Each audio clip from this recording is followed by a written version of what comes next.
Hi guys, and welcome back to my channel. This is Allegro. Thank you so much for coming back to watch yet another video. And if you are new here, please do take a moment to subscribe to the channel by clicking on the subscribe button, and also like and share this video with your friends. And now today's video, I want to talk about trusting your gut.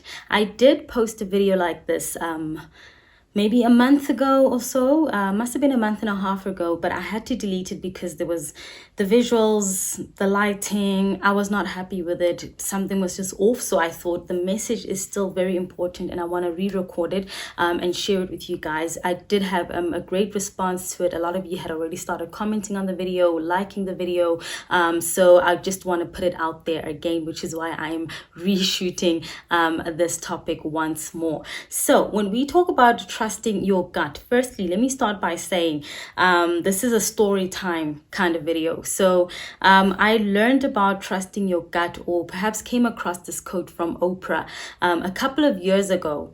And that was trust your gut, it's your inner compass, meaning that your gut, that gut feeling, that whatever you want to call it, is your compass, and it tells you, directs you, and it says, maybe not this way, perhaps take a left here. You know, it just gives you some sort of direction in life. And for me personally, my gut is my, the Holy Spirit. I regard that as it's a spiritual part of me. It's that inner voice. It's that, just that whisper that you'll get. Perhaps you're trying to make a certain decision, or you are, trying to decide on something that you figured would be great for you, but somehow you are still hesitant. And this voice is still telling you that, you know what? Perhaps pause, perhaps don't be so hasty. Don't be in a rush to make that decision or take that job or take that car, whatever it is. And now, speaking of cars, my story time and personal experience really falls into this, because I learned the very hard way on how to trust my inner voice. And this happened when I was probably 23, going on 24, I believe, 2013, almost 2014, somewhere there. And I was about to celebrate my 24th birthday, and I thought, okay, let me get myself a car. And this was my very first car. And I started looking around, and I had a car in mind already. I would always be looking at the car every time I would, ride past it. And I was like, oh my goodness, that's a lovely car. I love that car. I love the color. I love the make. I loved everything about it. It was my dream car at the time. And for some reason, when I started car hunting and I was looking around, I got too excited. I got, impatient, and I just kind of went with the first deal that I came across. And just to give you a bit of clarity, so the dream car that I wanted was silver, and it had to be an automatic car, and also it was small but not too small. Like I've seen families drive in that car, but it wasn't like a big car. It wasn't like an SUV or anything like that. And here I was, 24 years old, or about to turn 24, super excited. And I go to this dealership, and I'm thinking, okay, within my budget, let me just take up this car. And the salesman sold me this idea of this car and was like, okay, it's amazing, it will fit you, blah blah blah blah. And I'm excited, and I'm thinking, okay, April is around the corner, my birthday is here, so I need to get the car and celebrate on the 30th, which is my birthday, 30th of April. So I get the car, and I wasn't totally happy, but here I am now, signed all documents. I'm driving away with one. It's a manual car. It's smaller than my dream car. It's not the color that I'd wanted. And I think the biggest thing out of that was that it's a manual car, and also it was smaller. But I kind of told myself, you know what, it's fine. It's like my first car. I'll make all the mistakes with this car. I'll do whatever. And then my next car, I will get whatever that I really, really wanted.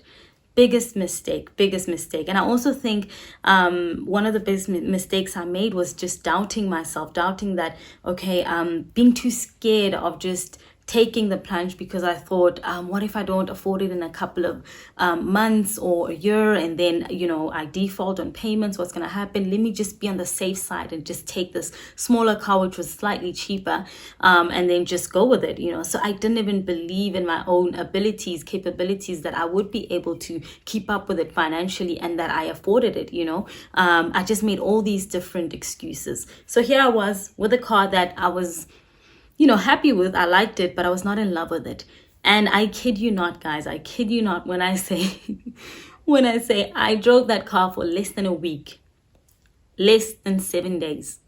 And I remember one time I was coming back from, I don't know, lunch or an event or something, and I was going back to my apartment, driving to my apartment, and I got into a freak accident. I call it a freak accident because I didn't crash into anybody. No one crashed into me. I didn't bump anything like huge that I thought, oh my goodness, this was, a huge accident. It was just bizarre. It was absolutely bizarre. And I think there was some sort of distraction on the road, like a bottle, or I don't know what it was, and I tried to just kind of dodge it and go to my left, and not knowing that, I don't know if you guys know those, like those rain drains, like for like to get all the rainwater. So the road is like a bit uneven, so there's a bump in that. So my left tire hit that, and without even crashing, like, or hitting anything in front of me directly, my airbag also just went off, and that was that with the car. That was that. It was written off. Ambulance came. I went to hospital just for a quick checkup. I was fine. I had no scratches. I had nothing. Like, I was fine. I just got like an eye test and all of that just for my eyes because of the eye bag. And I went home after like a few hours of the checkup, and I went home and the car was towed away. And surprisingly enough, even in the midst of all of that happening, I felt a sense of calm. I felt a sense of, okay, God, I should have listened, that inner voice. I should have listened. I knew that was not my car, like immediately. It wasn't even a thing of course you're disappointed. I mean, I'm disappointed that, oh my goodness, I was going to take this car over the weekend to my mom. I think this accident happened on a Thursday, planning to drive down on Saturday. And now I'm calling her and telling her, Mom, I got into an accident. The car's gone and I'm going to start from scratch again. And it was bizarre. It was ridiculous. But I took the message out of that for me was that it was not my car to begin with. I had so many doubts about it, but I went ahead anyway. I disobeyed my inner voice. I didn't listen when my inner voice told me, that's not your car. Be a little bit patient. The car that you really want is on its way, and you will afford it, and it will be everything and more that you want, and you will be in love with it. Not just like it a bit, but you will turn heads when you're driving it. That's the car that you want. The same way I would turn my head every time I'm seeing other people driving that car, and I'm like, oh my goodness, that's a nice car. That's the feeling that I wanted, in that car myself. So anyway, my birthday passes, no car, but I'm celebrating. I'm alive. I'm happy nonetheless. And I didn't even go car hunting again. In a couple of days, maybe a week or so following the accident, celebrating my birthday on the 30th, in early May, I got my dream car. So I went straight to the dealership. I put in my application, everything. I was approved, and in a couple of days I got the keys to the car, my dream car at the time as a 24-year-old, and it felt amazing. It was like, oh my goodness, why did I have to go through all of that just to get here? Why did I not listen to my inner voice from the beginning? Why did I doubt myself? Why did I be so impatient, and I took that lesson out of that whole experience, and I've taken it with me up until now. Like, I always I'm very like I discern a lot. Like, I try and always pick up cues when something's not right, or perhaps I'm being impatient, or I'm making a decision that I didn't really think about it thoroughly or pray over it, and my inner voice starts to just show up. The Holy Spirit starts to say, hey, hang on, why are you in a hurry?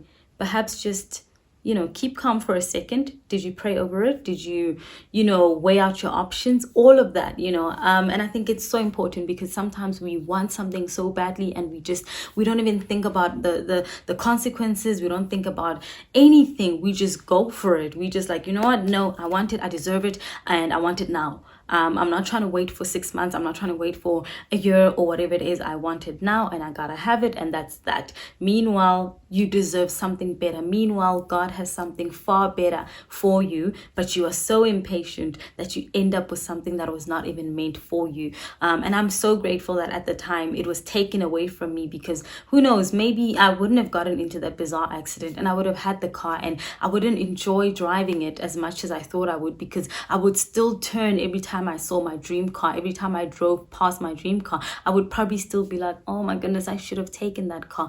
That's the car I really wanted. So I didn't have to live with that. The only regret that I had to live with was, why did I not listen in the first place? Why didn't I take my inner voice seriously in the first place?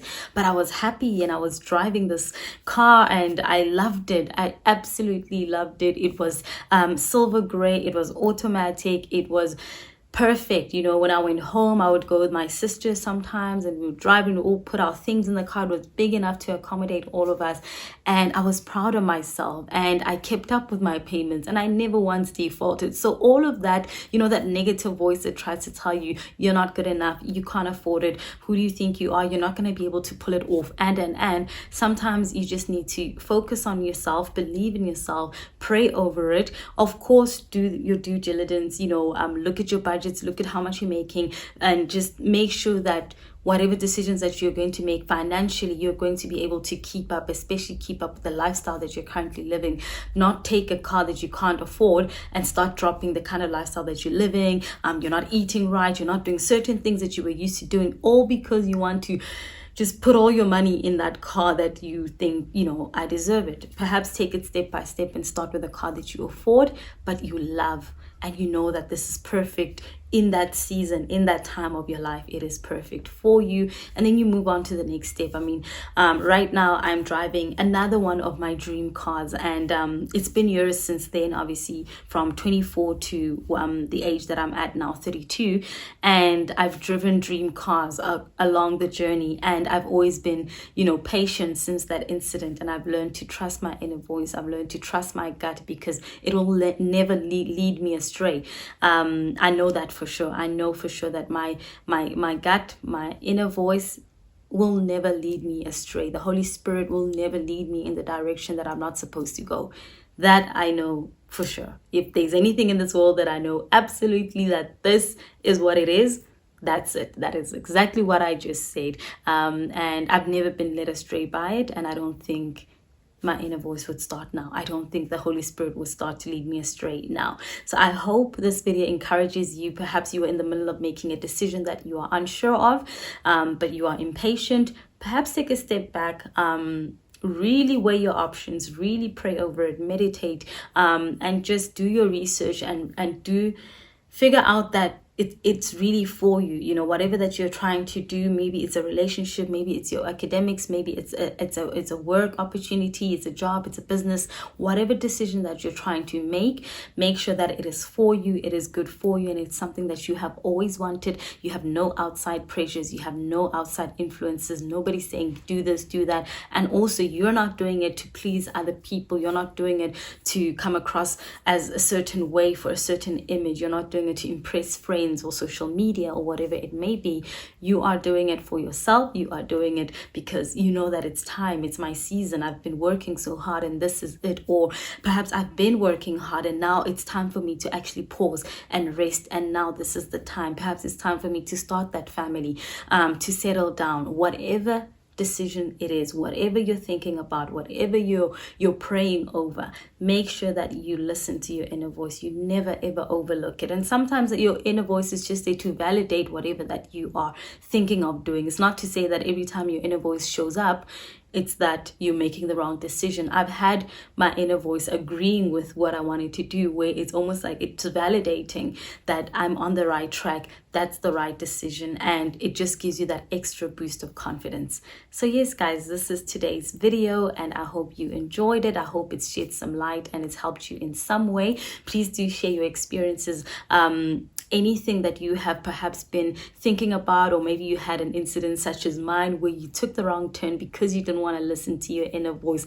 and you've learned from that. Please do share in the comment section, and also don't forget to subscribe, like, and share this video. I would love for our community to keep on growing, and thank you so much to everybody that has subscribed. I see you, I'm so appreciative, and you guys encourage me to continue to post and to continue to make the time for YouTube, because I have a bunch of other things that I'm doing, but I always try and, hearing or reading your comments and knowing that you guys are looking forward to a video and you're learning so much from the content that I'm putting out there, you're enjoying them, gives me the, encouragement to keep on doing it. So thank you so much, and I will chat to you guys in the next one. Bye.